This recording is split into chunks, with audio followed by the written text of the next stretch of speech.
Bonjour à tous, c'est le titre de l'équipe qui sert de point de départ à cette revue de presse. Dans 65 jours, ce sera la vérité pour l'équipe de France de foot qui jouera alors sa place au Mondial 2014.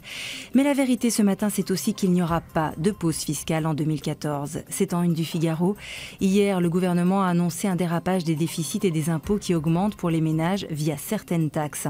Pour Étienne Lefebvre, dans Les Échos, le gouvernement veut démontrer que ce sont désormais des économies de dépenses qui vont permettre de réduire les déficits et non plus des taxes. Mais pour lui, les impôts sont concrets alors que les économies restent abstraites. Chez Libération, Hollande est qualifié d'enfumeur pour avoir renoncé à toucher au prix du gazole.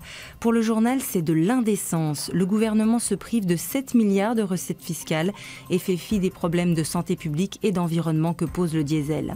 Ce renoncement écologique fait écho aux propos d'Al Gore dans Le Monde.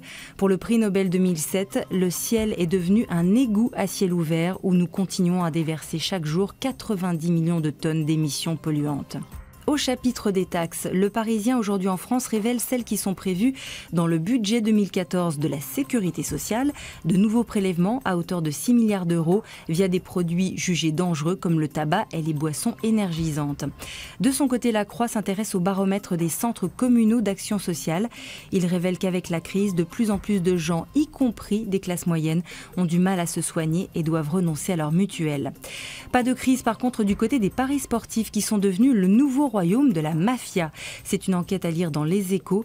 Les organisations criminelles ont réalisé que si elles maîtrisaient les résultats des matchs, les paris pouvaient s'avérer très lucratifs et Internet leur a grandement facilité la tâche.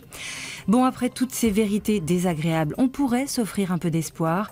À lire dans Le Figaro, des chercheurs américains qui ont identifié des molécules qui inhibent l'odorat des insectes suceurs de sang, une découverte qui représente un enjeu notamment dans les pays frappés par le paludisme. L'espoir, c'est aussi de savoir qu'on peut être heureux au travail, comme le soutient Métro, qui nous donne 5 clés pour y parvenir. Parmi elles, favoriser les vrais rapports humains plutôt que virtuels. L'espoir enfin, c'est qu'on peut être heureux et rester en forme à plus de 90 ans, à l'image du professeur Lagru, interviewé dans Le Parisien, qui nous livre une recette, 10 000 pas par jour pour rester en forme toujours. La marche vous ennuie? Essayez le foot-golf. Le principe, rentrer un ballon dans un trou de 55 cm de diamètre avec le moins de frappes possible. Allez, aujourd'hui on vise le bonheur. À demain.